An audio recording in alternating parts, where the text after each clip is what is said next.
The glass pavilion was built in 1914 by Bruno Taut. Bruno Taut was born in Königsberg, East Prussia, in 1880. He became a proficient painter and pastel artist, but chose ultimately to pursue a career as an architect. He was the leading architect associated with the Berlin wing of the Expressionist movement. After training in Berlin and joining the office of the Theodor Fischer in Stuttgart, Taut established his own Berlin office in 1910. In the summer of 1913, Bruno Taut met Scherbart in a workshop for glass painting and mosaic. Paul Scherbart was a German poet and also a visionary architectural writer and inventor engaged in avant-garde circles. His specialty was glass architecture. Scherbart and Taut became close colleagues, and the next summer they collaborated on the glass house at the Cologne Werkbau exhibition. Taut made the design and construction, and the ideas and visions of Scherbart soared over the building project. The glass pavilion was commissioned by the glass industry for the 1914 Werkbau exhibition in Cologne.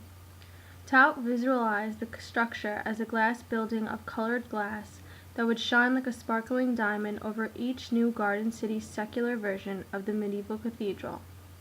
Bruno Taut's structure demonstrated the various ways glass could be used in a building, but also indicated how the material might be used to affect human emotions and assist in creating a spiritual utopia.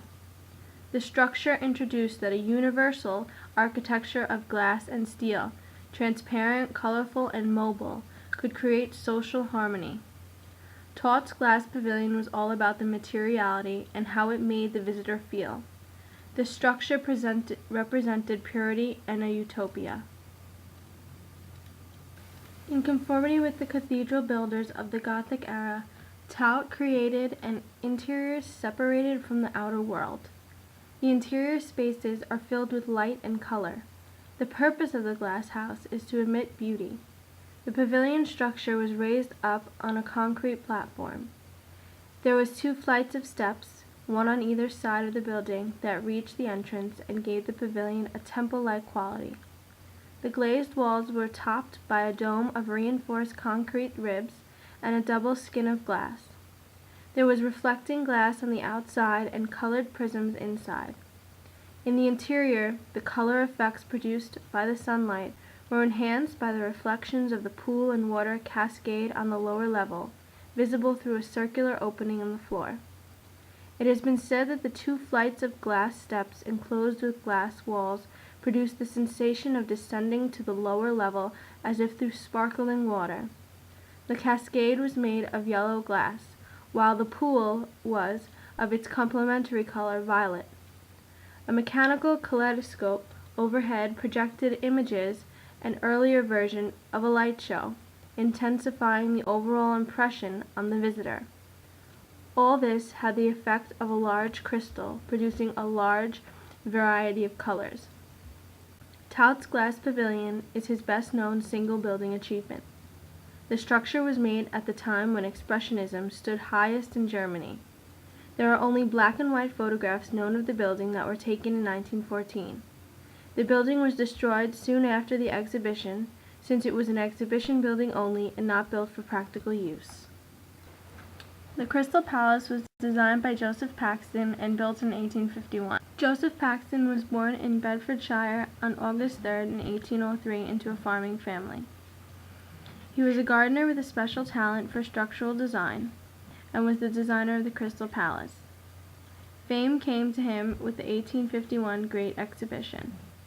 All of the 245 plans for the main exhibition hall in Hyde Park had been examined and rejected.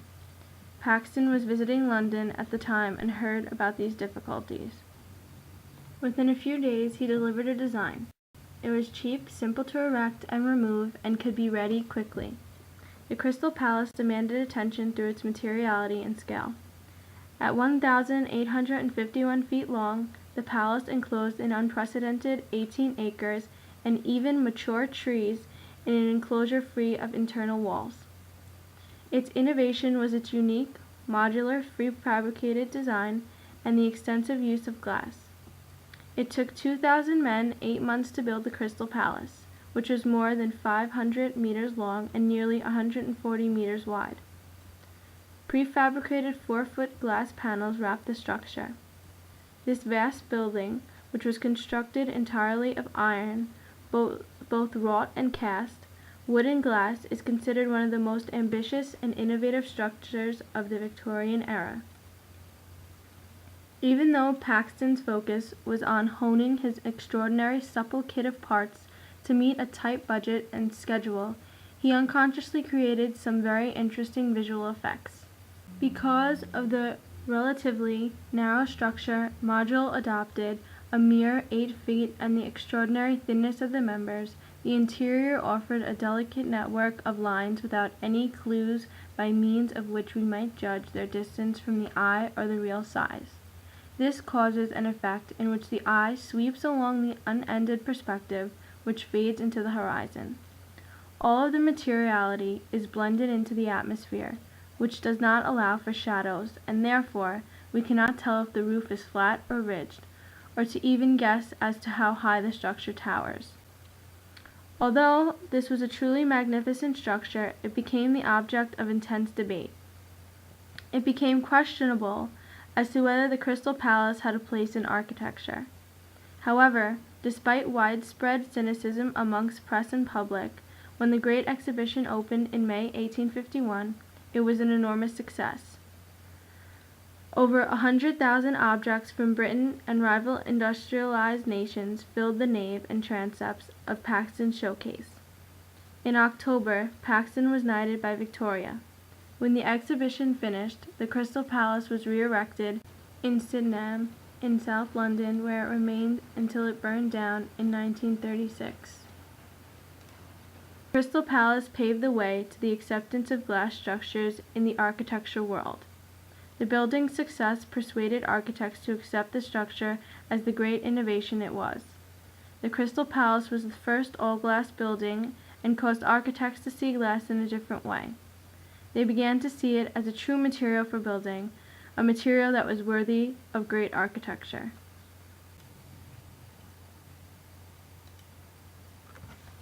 The Crystal Palace and the Glass Pavilion were two very different structures.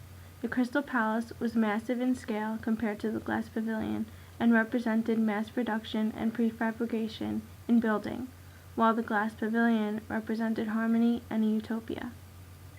They were built with two completely different views of importance. However, they share many aspects and have much in common. The Crystal Palace and the Glass Pavilion both created visual effects for the visitor. Visitors came to both structures in the event of an exhibition. The Crystal Palace housed the 1851 Great Exhibition, and the Glass Pavilion was in the 1914 Workbond Exhibition. Both of these structures stood as light and free buildings, free of solid and darkness, and full of light and transparency. Both these structures were made from glass and steel and demanded attention. The Crystal Palace might have been built over 50 years before the Glass Pavilion, but has influenced the architecture and made it possible for the Glass Pavilion to be as accepted in the architecture world as it was.